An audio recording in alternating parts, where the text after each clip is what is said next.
Monsieur le maire, chers collègues, nous tenions à intervenir sur cette délibération, car nonobstant le fait que nous sommes favorables à ce projet, monsieur le premier adjoint, il n'en demeure pas moins que nous sommes très préoccupés, non seulement par l'explosion des coûts, comme l'a souligné Jean Moucheboeuf tout à l'heure, mais aussi par le mode d'exécution de ces travaux et sur l'impact qu'ils auront sur ce quartier. Nous sommes en effet au cœur d'un quartier de centre-ville, densément peuplé et très commerçant, comme vous le savez. Prenez la rue de Lille, par exemple, dont vous avez initié la piétonisation pour encourager l'activité de ces commerces et restaurants.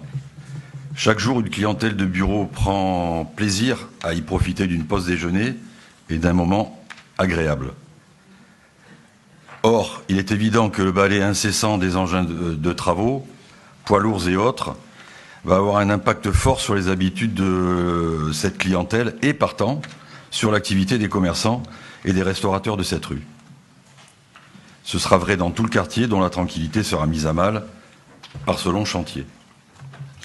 Quant à la circulation, elle sera durement impactée, y compris sur le boulevard Carabassel, qui est un axe majeur à forte circulation de véhicules légers et de transports en commun, qui relie Cimiez et Nice-Nord au cœur de ville.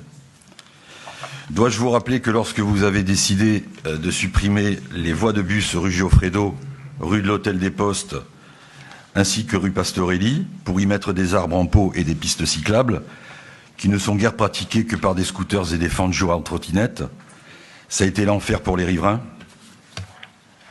Pendant des semaines, on ne comptait plus les blocages, rendant parfois impossible l'accès à certaines rues aux services de secours. Nous avions vu d'ailleurs à l'époque des pompiers bloqués dans les bouchons, sortir de leur véhicule et partir en courant sur leurs interventions. Tout cela, vous le comprendrez, ne doit évidemment pas se reproduire. C'est pourquoi nous pensons qu'une concertation doit s'ouvrir très rapidement à ce sujet.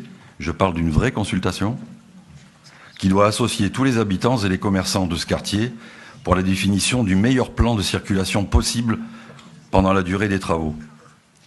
Nous serions heureux également de savoir ce que sera le plan de circulation final une fois l'hôtel des polices en fonction, car il faudra bien des accès d'urgence et des voies prioritaires pour faciliter le travail des policiers qui y seront rassemblés.